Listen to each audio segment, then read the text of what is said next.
कानून और सामाजिक न्याय।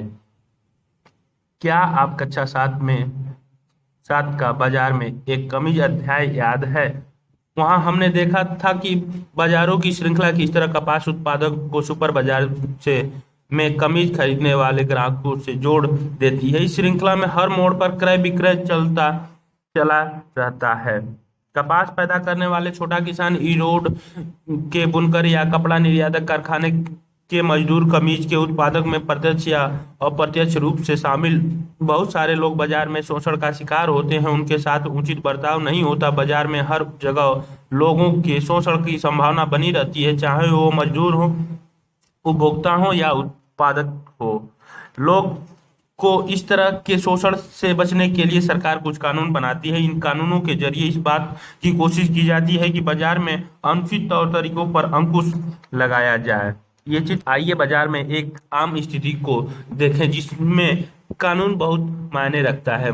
मसला मजदूरों की मेहनताना का है। निजी कंपनी, ठेकेदार, कारोबारी लोग आमतौर पर ज्यादा से ज्यादा मुनाफे कमाने की कोशिश करते हैं। मुनाफे की चाह में कई बार वे मजदूरों को उनका हक नहीं देते और कई बार तो उनका मेहनताना तक नहीं देते। मजदूरों को उनका मेहनताना न देने की कानून की नज़र में गैर कानूनी या गलत है। मजदूरों को मेहनताना कम न मिले और उनकी वाजिब मेहनताना मिले, इस बात को सुनिश्चित करने के लिए न्यूनतम वेतन का भी एक कानून बनाया गया है। इस कानून के तहत किसी भी मजदूर को न्यूनतम वेतन से कम मजदूरी नहीं दी जा सकती। न्यूनतम वेतन में हर कुछ साल में बढ़ोतरी कर दी जाती है। जिस तरह मजदूरों को सुरक्षा प्रदान करने के लिए न्यूनतम वेतन का कानून बनाया गया है, उसी तरह बाजार में उत्पादकों और उपभोक्ताओं के हितों की रक्षा करने के लिए भी कानून बनाए गए हैं। इस कानून के जरिए मजदूर, उपभोक्ता और उत्पादक तीनों के संबंध को इस तरह संचालित किया जाता है कि उनमें से किसी का शोषण न हो। ये चित्र में दिखाए गए हैं। ये आप न्यूनतम वेतन के लिए कानून की जरूरत क्यों पड़ी, कानून और सामाजिक न्याय में जरूरत क्यों पड़ी, पता लगाइए। आपके राज्य में निर्माण मजदूरों के लिए तय न्यूनतम वेतन क्या है? आपको निर्माण मजदूरों के लिए तय न्यूनतम वेतन सही, कम या ज्यादा लगता है? न्यूनतम वेतन कौन तय करता है? अहमदाबाद में के एक कपड़ा मिल में काम करते मजदूर बिजली से चलाने वाले कार्गों के साथ बढ़ती स्पर्धा के कारण 1980 और 90 के दशक में ज्यादातर कपड़ा मिलें बंद हो गई थे। पावर लूम बिजली से चलाने वाले करघों को कहते हैं। यह 4 से 6 करघों को एक छोटी इकाई है। इन करघों के मालिक खुद उन पर काम करते हैं और परिवारों के लोगों के साथ बाहर के श्रमिकों को भी काम पर लगाते हैं। यह जानी हुई बात है कि बिजली से चलने वाले करघों में कार्य स्थिति बहुत खराब होती है। तालिका संख्या 1 में विभिन्न पक्षों की सुरक्षा से संबंधित कुछ महत्वपूर्ण कानून दिए गए हैं। उसमें दिए गए कॉलम 2 और 3 में बताया गया है कि ये कानून क्यों और किसके लिए जरूरी हैं। कक्षा में चर्चा के लिए आधार पर इस तालिका के खाली खानों को भरें। तालिका 1, इसकी जरूरत क्यों पड़ी? यह कानून किसके हित में है?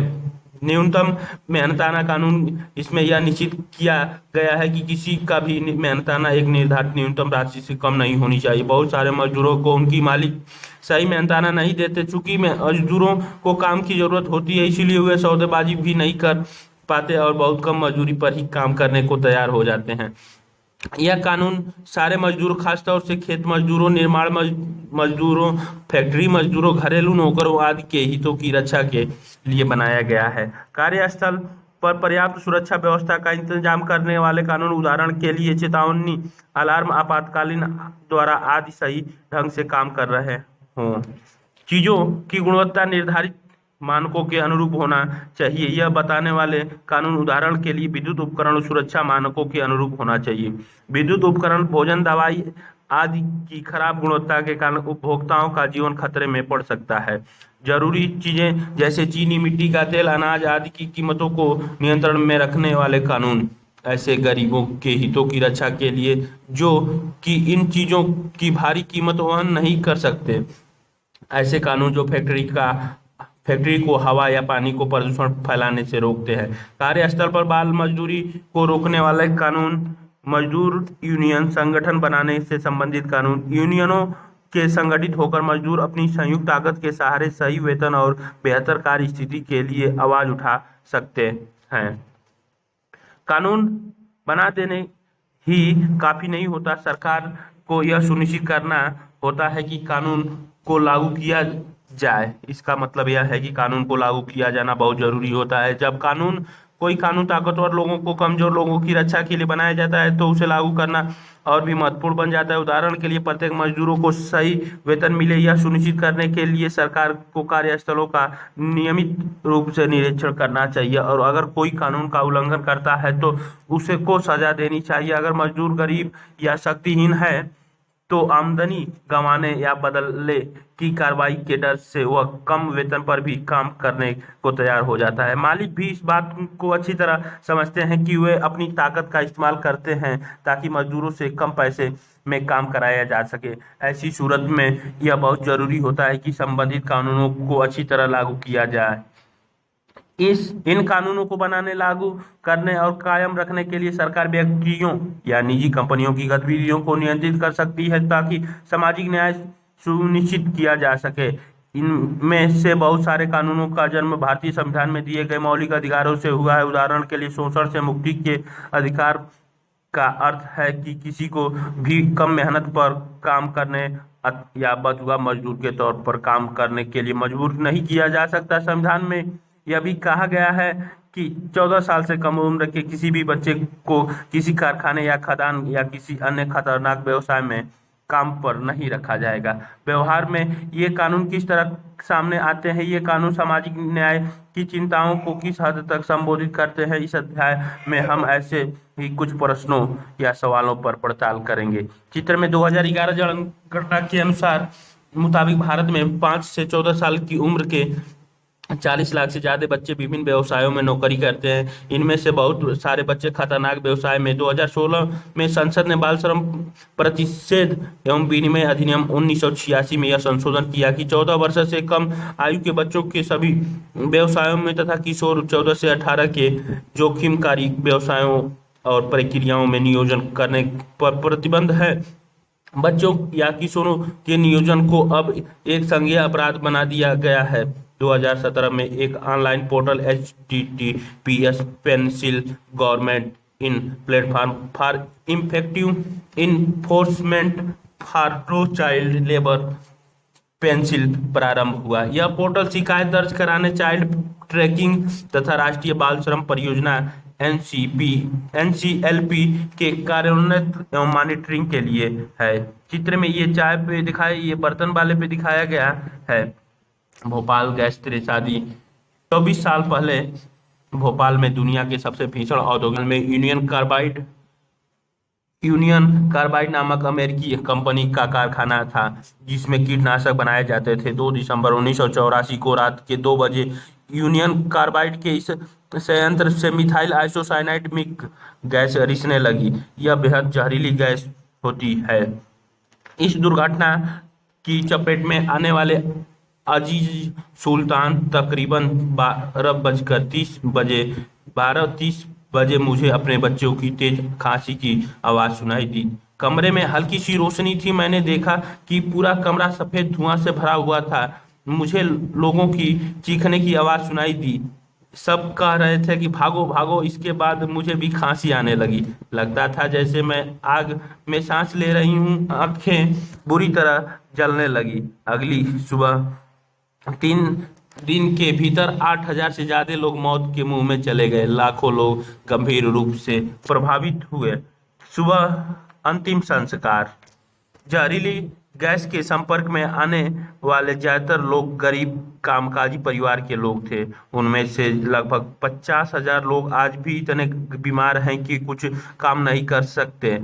जो लोग इस गैस के असर में आने के बावजूद जिंदा रह गए उनमें से बहुत सारे लोग गंभीर श्वसन विकार, आंख की बीमारी और अन्य समस्याओं से पीड़ित हैं। बच्चों में अजीब गरीबों विकृतियां पैदा हो रही हैं। इस चित्र में दिखाई दे रही लड़कियों इस बात का उदाहरण है। चित्र में गैस से बुरी तरह प्रभावित एक बच्चा। यह तबाही कोई दुर्घटना नहीं थी। यूनियन कार्बाइड ने पैसों बचाने के लिए सुरक्षा उपायों को जानबूझकर नजरअंदाज किया था। 2 दिसंबर की शादी से बहुत पहले भी कारखाने में गैस का रिसाव हो चुका था। इस घटनाओं में एक मजदूर की मौत हुई थी, जब बहुत सारे घायल हुए थे। यूनियन कार्बाइड कर्मचारी यूनियन के सदस्य का आंदोलन। इस सबूत से पूरी तरह साफ था कि महाविनाश के लिए यूनियन कार्बाइड ही दोषी है, लेकिन कंपनी के अपने गलती मानने से इनकार कर दी। इसके बाद शुरू हुए कानूनी लड़ाई में पीड़ितों की ओर से सरकार ने यूनियन कार्बाइड के खिलाफ दीवानी मुकदमा दायर किया। 1985 में सरकार ने $3 अरब का मुआवजा मांगा था, लेकिन 1989 में केवल 47 करोड़ डॉलर के मुआवजे पर अपनी सहमति दे दी। इस त्रासदी से जीवित बच्चे निकलने वाले लोगों ने इस फैसले के खिलाफ सर्वोच्च न्यायालय में अपील की, मगर सर्वोच्च न्यायालय ने भी इस फैसले में कोई बदलाव नहीं किया। गैस राहत मंत्री से बात करते गैस पीड़ित। यूनियन कार्बाइड ने कारखाना तो बंद कर दिया, लेकिन भारी मात्रा में विषैले रसायन वहीं छोड़ दी। ये रसायन रिस कर जमीन में जा रहे हैं, जिससे वहां का पानी दूषित हो रहा है। अब यह संयंत्र डाउ केमिकल नामक कंपनी के कब्जे में है, जो इसे साफ सफाई का जिम्मा उठाने को तैयार नहीं है। यूनियन कार्बाइड के इर्द गिर्द बिखरे पड़े रसायनों के बोरे। 24 साल बाद भी लोग न्याय के लिए संघर्ष कर रहे हैं। वे पीने के साफ पानी, स्वास्थ्य सुविधाओं और यूनियन कार्बाइड के जहर से ग्रस्त लोगों के लिए नौकरियों की मांग कर रहे हैं। उन्होंने यूनियन कार्बाइड के चेयरमैन एंडरसन को सजा दिलाने के लिए भी आंदोलन चलाया। इंसाफ की लड़ाई एक मजदूर की क्या कीमत होती है? अगर आप भोपाल में महाविनाश की वजह को समझना चाहते हैं, तो सबसे पहले यह जानना पड़ेगा कि यूनियन कार्बाइड ने भारत में ही अपना कारखाना क्यों खोला। विदेशी कंपनी यहाँ का सस्ता श्रम है। अगर ये कंपनियां अमेरिका या किसी और विकसित देश में काम करें, तो उन्हें भारत जैसे गरीब देशों के मजदूरों के मुकाबले वहाँ के मजदूरों को ज्यादा वेतन देना पड़ेगा। भारत में न केवल वे कम कीमत पर काम करवा सकती हैं, बल्कि यहाँ के मजदूर ज़्यादा घंटों तक भी काम कर सकते हैं। यहाँ मजदूरों के लिए आवास जैसी दूसरी चीज़ों पर भी खर्च की जरूरत नहीं होती। इस तरह ये कंपनियां यहाँ कम लागत पर ज़्यादा मुनाफा कमा सकती हैं। लागत में कटौती के तरीके इससे खतरनाक भी हो सकते हैं। लागत में कमी लाने के लिए सुरक्षा उपायों की अक्सर अनदेखी की जाती है। यूनियन कार्बाइड के कारखानों में एक भी सुरक्षा उपकरण या तो सही ढंग से काम नहीं कर रहा था, या उनकी संख्या कम थी। 1980 से 1984 के बीच मिग संयंत्र के कामगारों की दल की संख्या 12 से घटाकर 6 की जा चुकी थी। मजदूरों के लिए सुरक्षा प्रशिक्षण की अवधि 6 महीने से घटाकर केवल 15 दिन कर दी गई थी। मिग कारखाने के लिए रात की पाली के मजदूरों का पद ही खत्म कर दिया गया था। यूनियन कार्बाइड के भोपाल और अमेरिकी संयंत्रों में सुरक्षा व्यवस्था में फर्क जानने के लिए नीचे पढ़ें। पश्चिमी वर्जीनिया अमेरिका में कंप्यूटरीकृत चेतावनी और निगरानी व्यवस्था मौजूद थी। भोपाल के यूनियन कार्बाइड कारखानों में गैस के रिसाव के लिए केवल मजदूरों के अंदाजे के सहारे काम चलाया जाता था। पश्चिमी वर्जीनिया में खतरा पैदा होने पर लोगों को सुरक्षित स्थानों पर ले जाने की व्यवस्था मौजूद थी, जबकि भोपाल में ऐसी कुछ नहीं था। अलग अलग देशों के बीच सुरक्षा मानकों में इतने भारी फर्क क्यों है, और दुर्घटना हो जाने के बाद पीड़ितों को इतना मामूली मुआवजा क्यों दिया जा रहा है? इस बात का जवाब यह है कि भारतीय मजदूरों का मोल अभी भी ज्यादा नहीं माना जाता। एक मजदूर जाता है तो फौरन उसकी जगह चित्र में एक निर्माण स्थलों पर दुर्घटना आम है। इसके बावजूद सुरक्षा उपकरणों और अन्य सावधानियों को अक्सर नजरअंदाज किया जाता है। फौरन उसकी जगह दूसरा मिल सकता है। हमारे यहाँ तो बेरोजगारी इतनी ज्यादा है कि थोड़ी भी तनख्वाह के बदले न जाने कितने लोग असुरक्षित स्थितियों में भी काम करने को तैयार हो जाते हैं। मजदूरों की इस कमजोरी का फायदा उठाकर मालिक कार्यस्थल पर सुरक्षा की जिम्मेदारी से बच जाते हैं। इस तरह भोपाल गैस त्रासदी के इतने सालों बाद भी मालिकों के बर्बर रवैये के कारण निर्माण स्थलों, खदानों और कारखानों में दुर्घटना की खबरें हर रोज आती रहती हैं। सुरक्षा कानूनों का क्रियान्वयन कानून बनाने और लागू करने वाली संस्था के नाते यह सुनिश्चित करना सरकार की जिम्मेदारी है कि सुरक्षा कानूनों को सही ढंग से लागू किया जाए। सरकार को इस बात का भी ध्यान रखना चाहिए कि अनुच्छेद 21 में दिए गए जीवन के अधिकार का उल्लंघन न हो। अब यूनियन कार्बाइड संयंत्र में सुरक्षा मानकों की इस तरह खुलेआम अवहेलना हो रही थी तो सरकार क्या कर रही थी? पहली बात, भारत में सुरक्षा कानून ढीले थे। दूसरी, उन कमजोर सुरक्षा कानूनों को भी ठीक से लागू नहीं किया जा रहा था। सरकारी अफसर इस कारखानों को खतरनाक कारखानों की श्रेणी में रखने को भी तैयार नहीं थे। इस कारखाने की घनी आबादी वाले इलाकों में खोलने पर उन्होंने कोई एतराज नहीं किया। जब भोपाल के कुछ नगर निगम अधिकारियों ने इस बात पर उंगली उठाई कि 1978 में मिग उत्पादक कारखानों की स्थापना सुरक्षा मानकों के खिलाफ थी, तो सरकार का कहना था कि प्रदेश की भोपाल के संयंत्र में लगातार निवेश चाहिए ताकि रोजगार मिलते रहे। सरकार की राय में यूनियन कार्बाइड से इस बात की मांग करना असंभव था कि वह साफ सुथरी तकनीकी या ज्यादा सुरक्षित प्रक्रियाओं को अपनाए। सरकारी निरीक्षक कारखानों में अपनाई जा रही दोषपूर्ण प्रक्रियाओं की को पहली बार मंजूरी देते रहे। जब कारखानों में बार बार गैस का रिसाव होने लगा और सबको यह बात समझ में आ चुकी थी कि कहीं कुछ भारी गड़बड़ी चल रही है, तब भी निरीक्षकों को के कानों पर जू तक नहीं रेंगी। कानून बनाने और उनको लागू करने वाली संस्था के लिए यह रवैया सही नहीं है। लोगों के हितों की रक्षा करने के बजाय सरकार और निजी कंपनी दोनों ही उनकी सुरक्षा को नजरअंदाज करती जा रही थी।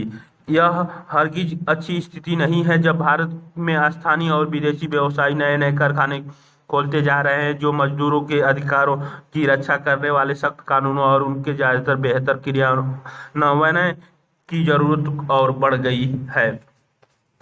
आपको ऐसा क्यों लगता है कि किसी फैक्ट्री में सुरक्षा कानूनों को लागू करना बहुत महत्वपूर्ण होता है? क्या आप कुछ दूसरी ऐसी स्थितियों का उल्लेख कर सकते हैं जहां कानून या नियम तो मौजूद हैं परंतु उनके क्रियान्वयन में ढिलाव के कारण लोग उसका पालन नहीं करते? उदाहरण के लिए मोटर गाड़ियों की तेज रफ्तार, हेलमेट या सीट बेल्ट न पहनना और वाहन चलाते समय मोबाइल फोन का उपयोग करना कानूनों को लागू करने में क्या समस्याएं आती हैं? क्या आपके क्रियान्वयन में सुधार के लिए कुछ सुझाव दे सकते हैं?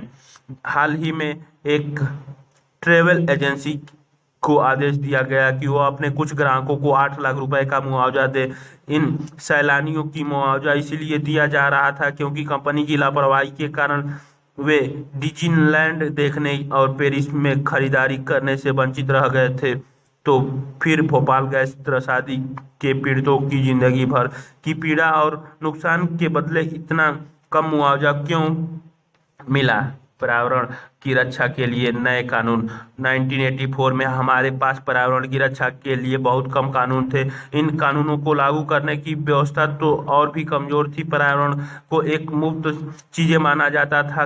किसी भी उद्योगों को हवा पानी में प्रदूषण छोड़ने की खुली छूट मिली हुई थी, चाहे नदी हो, हवा हो या भूमिगत जल हो। पर्यावरण दूषित हो रहा था और लोगों की सेहत के साथ खिलवाड़ किया जा रहा था। ढीले सुरक्षा मानकों से न केवल यूनियन कार्बाइड को फायदा मिला बल्कि उसे प्रदूषण से निपटने के लिए पैसा भी खर्च नहीं करना पड़ा। अमेरिका में यह कंपनी इसी जिम्मेदारी से नहीं बच सकती थी। भोपाल त्रासदी ने पर्यावरण के मुद्दे को अगली कतार में ला दिया। कई लाख ऐसे लोग कारखाने से निकली जहरीली गैसों का शिकार बन गए थे जो इस कारखानों से किसी भी तरह से जुड़े नहीं थे। इस ऐसे लोगों को यह एहसास हुआ कि मौजूदा कानून चाहे कितने भी कमजोर हो वे केवल मजदूरों से ही संबंधित है। उनमें उन आम लोगों के अधिकारों पर ध्यान नहीं दिया गया है जो औद्योगिक दुर्घटना के कारण घायल होते हैं। पर्यावरणविद, कार्यकर्ता तथा अन्य लोगों के इस दबाव से निपटने के लिए भोपाल गैस त्रासदी के बाद भारत सरकार ने पर्यावरण के बारे में नए कानून बनाए। पर्यावरण को नुकसान पहुंचाने के लिए प्रदूषण फैलाने वाले को ही जिम्मेदार माना जाने लगा। इसके पीछे समझ यह थी कि हमारा हमारे पर्यावरण पर अगली पीढ़ियों का भी हक बनता है और उसे केवल औद्योगिक विकास के लिए नष्ट नहीं किया जा सकता। अदालतों ने स्वास्थ्य पर्यावरण के अधिकार को जीवन के मौलिक अधिकारों का हिस्सा बताते हुए कुछ महत्वपूर्ण फैसले दिए। सुभाष कुमार बनाम बिहार राज्य 1991 के मुकदमे में सर्वोच्च न्यायालय ने कहा कि जीवन का अधिकार संविधान के अनुच्छेद 21 के तहत एक मौलिक अधिकार है और इससे प्रदूषण मुक्त हवा और पानी का अधिकार भी शामिल है। यह सरकार की जिम्मेदारी है कि वह प्रदूषण पर अंकुश लगाने, नदियों को साफ करने और जो दोषी है उन पर भारी जुर्माना लगाने के लिए कानून और प्रक्रियाएं तय करें। डू हाउ में many more must die carbide factory के आसपास दूषित इलाकों में स्थित हैंडपंप की सरकार ने लाल रंग से पुतवा दिया, फिर भी स्थानीय लोग उनका इस्तेमाल कर रहे हैं क्योंकि उनके पास साफ पानी का कोई स्रोत नहीं है। गोल 09 SDG industrial innovation and infrastructure सतत विकास लक्ष्य 9 उद्योग नवाचार और बुनियादी सुविधाएं WW इन यूएनडीपी ऑर्गेनाइजेशन स्वच्छ वातावरण एक जन सुविधा है। क्या आप इस बयान की व्याख्या कर सकते हैं? हमें नए कानून की जरूरत क्यों है? कंपनियां और ठेकेदार पर्यावरण कानूनों का उल्लंघन कैसे कर पाते हैं? जन सुविधाओं के रूप में पर्यावरण हाल के वर्षों में न्यायालय ने पर्यावरण से जुड़े मुद्दों पर कई कड़े आदेश दिए हैं। ऐसे कई आदेशों से लोगों की रोजी रोटी भी बुरा असर पड़ा है। मिसाल के तौर पर अदालत ने आदेश दिया कि दिल्ली के रिहायशी इलाकों में काम करने वाले उद्योगों को बंद कर दिया जाए या उन्हें शहर से बाहर दूसरे इलाके में भेज दिए जाएं। इनमें से कई कारखाने आसपास के वातावरण को प्रदूषित कर रहे थे। इन कारखानों की गंदगी से यमुना नदी भी प्रदूषित हो रही थी क्योंकि इन कारखानों को नियमों के हिसाब से नहीं चलाया जा रहा था। अदालत की कार्रवाई से एक समस्या तो हल हो गई लेकिन एक नई समस्या पैदा भी हो गई। कारखानों को बंद हो जाने से बहुत सारे मजदूरों के रोजगार खत्म हो गए। बहुतों को दूर दराज के इलाकों में जाना पड़ा जहां उन कारखानों को दोबारा चालू किया गया था। अब प्रदूषण की इस समस्या इन नए इलाकों में पैदा हो रही है। ये इलाके प्रदूषित होने लगे हैं।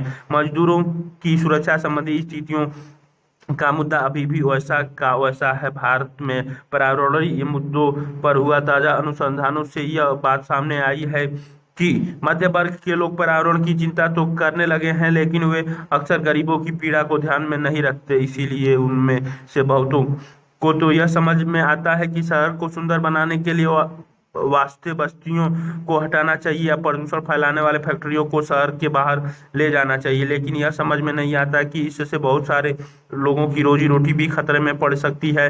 जहां तक एक तरफा स्वच्छ पर्यावरण के बारे में जागरूकता बढ़ रही है, वहीं दूसरी तरफ मजदूरों की सुरक्षा के बारे में लोग ज्यादा चिंता नहीं जता रहे हैं। अब चुनौती ऐसे समाधान ढूंढने की है जिनमें स्वच्छ वातावरण का लाभ सभी को मिल सके। इसका एक तरीका यह है कि हम कारखानों से ज्यादातर स्वच्छ तकनीकों और प्रक्रियाओं को अपनाने पर जोर दें। इसके लिए सरकार को भी चाहिए कि वह कारखानों को प्रोत्साहन और मदद दे। उसे प्रदूषण फैलाने वालों पर जुर्माना करना होगा। इस तरह मजदूरों के रोजगार भी बच जाएंगे और समुदाय व मजदूरों की सुरक्षा पर्यावरण पर अधिकार भी मिल जाएगा। क्या आपको लगता है कि ऊपर उद्धृत मामले में सभी पक्षों को न्याय मिल रहा है? क्या आपको पर्यावरण की रक्षा और तरीके दिखाई देते हैं? कक्षा में चर्चा कीजिए। ये गाड़ियों से उत्सर्जित धुआं पर्यावरणीय प्रदूषण का एक बड़ा स्रोत है। 1998 के बाद दिया कि दिल्ली में डीजल से चलने वाली सभी सार्वजनिक वाहन कंप्रेस्ड नेचुरल गैस CNG ईंधन का इस्तेमाल करें।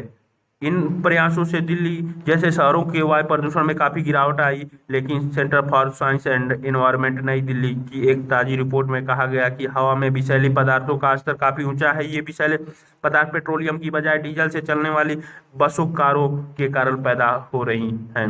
बंद कारखानों के बाहर परेशान मजदूर रोजगार छिन जाने के बाद बहुत सारे मजदूर छोटा मोटा व्यापार या दिहाड़ी मजदूरी करने लगते हैं। कुछ मजदूरों को पहले से भी छोटे कारखानों में काम मिलता है जहां के हालत पहले से भी ज्यादा शोषण भरे होते हैं और जहां कानून की स्थिति में और भी ज्यादा कमजोर होती हैं।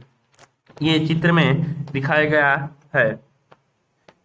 विकसित देशों अपने विषैली और खतरनाक उद्योगों को विकासशील देशों में ले जा रहे हैं ताकि इन देशों के कमजोर का अपने देश को साफ सुथरा रख सके। दक्षिण एशियाई देश खासतौर से भारत, बांग्लादेश और पाकिस्तान कीटनाशक, एस्बेस्टॉस बनाने वाले या जस्ते व शीशे के को संशोधित करने वाले कारखानों को बड़े पैमाने पर अपने यहाँ बुला रहे हैं। निष्कर्ष, चाहे बाजार हो, दफ्तर हो या कोई कारखाना हो, बहुत सारी स्थितियों में लोगों को गलत तौर तरीके से बचने के लिए कानून जरूरी होते हैं। निजी कंपनी, ठेकेदार, व्यवसायी आदि ज्यादा मुनाफे कमाने के चक्कर में गलत हथकंडे भी अपनाने लगते हैं। उदाहरण के तौर पर वे मजदूरों को कम मेहनताना देते हैं, बच्चों से काम करवाते हैं, काम की स्थिति पर ध्यान नहीं देते या पर्यावरण का ख्याल नहीं रखते और इस तरह आसपास के लोगों को भी नुकसान पहुंचते हैं। ऐसे में सरकार की एक अहम जिम्मेदारी यह बनती है कि वह निजी कंपनियों को गलत तौर तरीकों को रोकने और सामाजिक न्याय प्रदान करने के लिए कानून बनाए, उनको लागू करे और उन पर निगरानी रखे। यानी न सरकार को केवल सही कानून बनाने चाहिए बल्कि उनको लागू भी करना चाहिए। अगर कानून कमजोर हो और उनको सही ढंग से लागू न किया जाए तो उस उनमें भारी नुकसान हो सकता है। भोपाल गैस शादी इस बात का सबूत है। इस दिशा में सरकार की तो जिम्मेदारी बनती ही है, आम लोग भी दबाव डालकर निजी कंपनियों और सरकार दोनों को समाज के हितों में काम करने के लिए बाध्य कर सकते हैं। जैसा कि हमने पहले देखा, पर्यावरण एक ऐसा विषय है जहां लोगों ने जनहित के लिए दबाव डाला और न्यायालय ने सभी स्वास्थ्य पर्यावरण के अधिकारों को मौलिक अधिकार के रूप में जीवन का अभिन्न अंग माना है। यह इस अध्याय में हमने इस बात पर जोर दिया है कि लोगों को इस बात के लिए आवाज उठानी चाहिए कि स्वास्थ्य, वातावरण की सुविधाओं सबको मिले। इसी तरह मजदूर अधिकारों यानी काम का अधिकार, सही मेहनताना और मनोचित कार्य स्थिति का अधिकार के क्षेत्र में भी अभी हालत काफी खराब है। लोगों को इस बात के लिए आवाज उठानी चाहिए कि कामगारों के अधिकारों की रक्षा के लिए सख्त कानून बनाए जाएं ताकि सबको जीवन का अधिकार मिल सके। ये गोल 08 SDG इकोनॉमिक ग्रोथ, सतत विकास लक्ष्य 8 उचित कार्य और आर्थिक वृद्धि, WWUNDP ऑर्गेनाइज अभ्यास प्रश्न में दिए गए हैं बहुत सारे शब्द संकलन में। उपभोक्ता, जो व्यक्ति बाजार में बेचने के लिए नहीं बल्कि निजी इस्तेमाल के लिए कोई निजी चीज खरीदता है उसे उपभोक्ता कहा जाता है। उत्पादक, एक ऐसा व्यक्ति या संस्थान जो बाजार में बेचने के लिए चीजें बनाता है। कई बार उत्पादक अपने उत्पादक का कुछ हिस्सा निजी इस्तेमाल के लिए भी रख लेते हैं। उदाहरण के लिए किसान। निवेश, भविष्य में उत्पादन बढ़ाने या सुधार के लिए नई मशीनरी या इस्तेमाल, इमारत या प्रशिक्षण पर खर्च होने वाला पैसा निवेश होता है। मजदूरों की यूनियन, मजदूरों का संगठन आमतौर पर मजदूर यूनियनों, कारखानों और दफ्तरों में दिखाई देती है, लेकिन अन्य किस्म के मजदूरों को भी यूनियन हो सकती है, जैसे घरेलू नौकरियों की यूनियन। यूनियन के नेता अपने सदस्य की ओर से मालिकों के साथ सौदेबाजी और बातचीत करते हैं। मजदूर यूनियनों वेतन, श्रम नियमावली, नियुक्ति, बर्खास्तगी और पदोन्नति से संबंधित नियमों, लाभों और कार्यस्थलों सुरक्षा आदि मुद्दों पर काम करती हैं। एक जीवन आदर्श के रूप में संविधान, जीवन के आदर्श के रूप में संविधान, जीवन का अधिकार एक मौलिक अधिकार है। संविधान के माध्यम से यह अधिकार देश के सभी नागरिकों को मिला हुआ है। जैसा कि आपने इस किताब में पढ़ा, आम नागरिकों को इस अधिकार यानी संविधान के अनुच्छेद 21 का विभिन्न सदस्यों के इस्तेमाल किया है। नागरिकों को इन प्रयासों से ही यह अधिकार और सार्थक व व्यापक हो गया है। उदाहरण के लिए आपने पढ़ा कि किस तरह हाकिम शेख ने स्वास्थ्य के अधिकार को जीवन के अधिकार का अभिन्न अंग साबित कर दिया। इसी तरह मुंबई के झुंगी वासियों को कोशिश से रोजगार के अधिकार को जीवन के अधिकार का हिस्सा माना गया। इसी अध्याय में आपने यह भी पढ़ा कि किस तरह न्यायालय ने प्रदूषण मुक्त पानी और हवा के अधिकार को जीवन के अधिकार का हिस्सा बताया था। इसके अलावा शिक्षा और आवास के अधिकार को भी अदालतों ने जीवन का अधिकार का हिस्सा बताया। जीवन के अधिकार की यह विस्तृत व्याख्या आम नागरिकों के प्रयासों का नतीजा है। जब भी नागरिकों को ऐसा लगता है कि उनके मौलिक अधिकारों का उल्लंघन हो रहा है तो वे अदालत में जाकर न्याय मांगते हैं। जैसा कि आपने इस पुस्तक में कई जगह पढ़ा, इन्हीं मौलिक अधिकारों ने नए कानून बनाने और खास तरह की नीतियों को लागू करने में भी मदद दी है। ये सब कुछ इसलिए संभव हुआ है कि हमारे संविधान में कुछ खास नियम है जो भारत के सभी नागरिकों की प्रतिष्ठा और स्वाभिमान की रक्षा करता है। मौलिक अधिकारों तथा कानून के शासन से संबंधित विभिन्न प्रावधानों में इस बात की व्याख्या की गई है। इन उदाहरणों से स्पष्ट हो जाता है कि हमारा संविधान काफी लचीला भी है। इसी आधार पर संविधान द्वारा किए गए प्रतिष्ठा और न्याय के विचार में नए सिरे से उभर कर आने वाले मुद्दों की सूची का भी समावेश किया जाना चाहिए। इस लचीलेपन के कारण संविधान के प्रावधानों की नई व्याख्याएं की जा सकती हैं। इस आधार पर संविधान को एक जीवंत दस्तावेज माना जा सकता है। स्वास्थ्य का अधिकार या आवास का अधिकार आदि ऐसे मुद्दे हैं जो 1949 में संविधान सभा के सदस्यों द्वारा पेश किया गया संविधान में लिखित तौर पर मौजूद नहीं थे, लेकिन भावना के स्तर पर वे निश्चित रूप से मौजूद थे। इसका मतलब यह है कि संविधान में ऐसे लोकतांत्रिक आदर्श उस समय भी मौजूद थे जिनके जरिए लोग राजनीतिक प्रक्रियाओं का इस्तेमाल करके यह सुनिश्चित कर सकते थे कि आम नागरिकों की जिंदगी में ये आदर्श हकीकत का रूप ले। जैसा कि इस पुस्तक के अध्यायों में चर्चा की गई है, संवैधानिक आदर्शों को यथार्थ रूप देने के लिए काफी कुछ किया जा चुका है। दूसरी ओर इन अध्यायों में यह भी बताया गया है कि अभी बहुत कुछ होना बाकी है। देश के विभिन्न भागों में जनता द्वारा किए जा रहे विभिन्न संघर्ष बार बार इस बात को याद दिलाते हैं कि समाज के ज्यादातर लोगों की जिंदगी में समानता, प्रतिष्ठा और स्वाभिमान जैसे सवाल अभी भी अधूरे हैं। जैसा कि कक्षा 7 की पुस्तक में आपने पढ़ा था कि मीडिया भी इन संघर्षों पर अक्सर ध्यान नहीं देती, लेकिन इसका यह मतलब नहीं है कि इन आंदोलनों पर ध्यान नहीं दिया जाना चाहिए। इस पुस्तक के विभिन्न अध्यायों में समझने की चेष्टा की गई है कि संविधान की कौन से लोकतांत्रिक आदर्श दिए गए हैं और उनसे लोगों के दैनिक जीवन पर किस तरह असर पड़ता है। इसके पीछे हमारा मकसद आपके ऐसे साधन मुहैया कराना है जिसके सहारे आप अपने आसपास की दुनिया को समझने बूझने का प्रयास कर सके और संविधान द्वारा बताए गए रास्ते पर चलते हुए उसमें हिस्सा ले सके। संदर्भ में आप किताबें पढ़ सकते हैं। Austin Granville 1966 the Indian constitution of the national Oxford Clarendon press. Austin Granville 1999 working the democratic constitution the Indian experience Nai Delhi Oxford Liars, a collectivity 2007 Sting Live First Monitoring and Evaluation Report 2007 on the Protection of Women from the Domestic Violence Act 2005 Nai Delhi lawyers collectivity. Swami Ramaswamy Swami Geeta 2005 Indian stinking manual scavengers in Andhra Pradesh and the work new Delhi नवन publication. लेख P Sainathan huge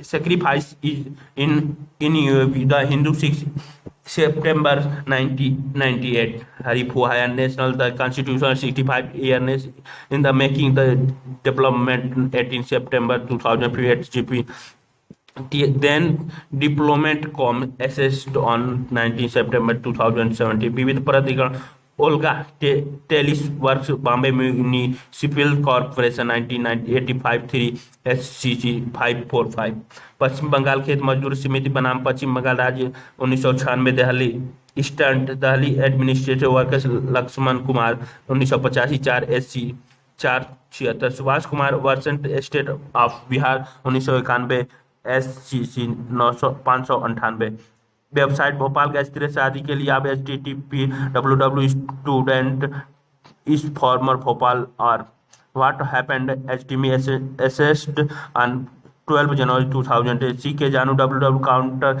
current organisation accessed on 12 October 2007 Nepal में लोकतंत्र http www Himalaya mag com accessed on 15 December 2000 Bharat निर्वाचन आयोग http ECI government in Loksabha HTTP Loksabha Hindi NIC in manual scavenging HTTP in one even organisation page breaking free rehabilitation manual scavengers and sex accessed on 24 October 2000 हाथ से मैला उठाना www.HRDC net sir DC HTTP HRF 2000 HTML asset on 2 जनवरी 2000 राज्यसभा के लिए आप STP Rajya Sabha Hindi, NIC पे भारत का सर्वोच्च न्यायालय, एसटीपी, एससीआई गवर्नमेंट इन पे जा सकते। सतत विकास के लिए sustainable development goal, SDG, WW in UNDP organisation in